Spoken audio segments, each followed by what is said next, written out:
m'appelle Cécile Nonzé, je suis médecin de rééducation, donc c'est spécialiste en médecine physique et réadaptation, et je m'occupe principalement de sclérose en plaques pour ce qui est de mon métier, et notamment tout ce qui est rééducation et activité physique adaptée.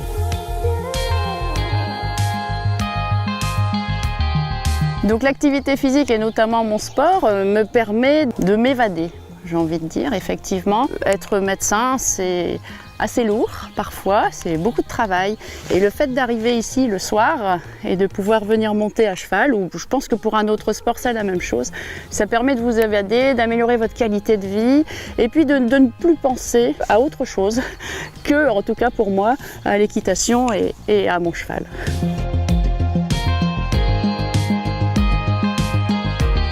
MPR, ça veut dire médecine physique et réadaptation. Le médecin spécialiste en MPR va coordonner toutes les actions de rééducation auprès du patient avec une équipe assez large qui comprend des kinésithérapeutes, des ergothérapeutes, des orthophonistes, une infirmière aussi qui va pouvoir intervenir. Et l'idée, c'est vraiment d'être le chef d'orchestre de toute cette équipe autour des patients atteints de sclérose en plaques ou d'autres pathologies neurologiques. Le spécialiste en MPR va être impliqué dans la prise en charge des différents symptômes de la maladie, comme la douleur, la spasticité, c'est-à-dire cette raideur qui vous empêche de marcher, ou les troubles de la marche et de l'équilibre. Et jusqu'à aussi vous accompagner dans la prise en charge notamment sportive ou activité physique adaptée pour pouvoir mener à bien vos projets. L'activité physique est généralement très intéressante pour améliorer la santé dans la population générale, mais aussi dans la sclérose en plaques. Alors dans la population générale, on va améliorer l'état cardiovasculaire, tout ce qui est respiratoire et également peut-être même prévenir certains cancers et limiter l'hypertension artérielle. Donc ça, c'est démontré dans la population générale. Dans la sclérose en plaques, on va avoir les mêmes effets, mais avec des choses plus spécifiques, notamment sur l'amélioration des troubles de l'équilibre, l'amélioration de la marche, l'amélioration de la souplesse, de la force et plus particulièrement aussi de la qualité de vie d'une façon générale. Donc non seulement l'activité physique n'est pas dangereuse dans le cadre de la sclérose en plaques, mais en plus elle est plutôt bénéfique.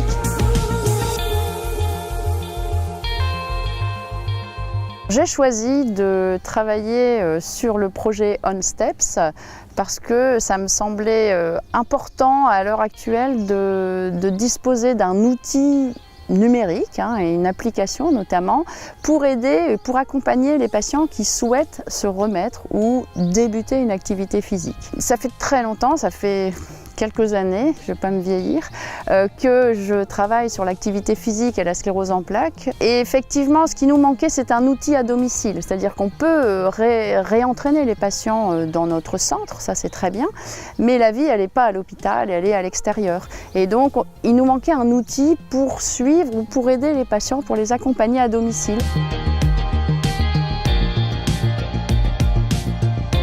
Les patients qui ont utilisé l'application à ce jour nous disent que c'est vraiment un outil d'accompagnement, c'est-à-dire comme on les reçoit dans le centre de rééducation pour leur apprendre les exercices, on leur donne certains exercices particuliers à faire à l'aide de l'application à domicile.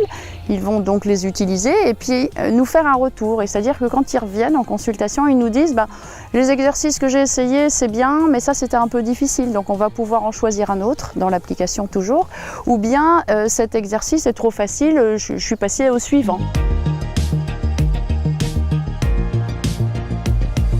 Écouter son corps et connaître un peu ses limites, parce que c'est parfois compliqué de se dire je vais jusqu'où, est-ce que je vais encore plus loin, est-ce que je m'épuise.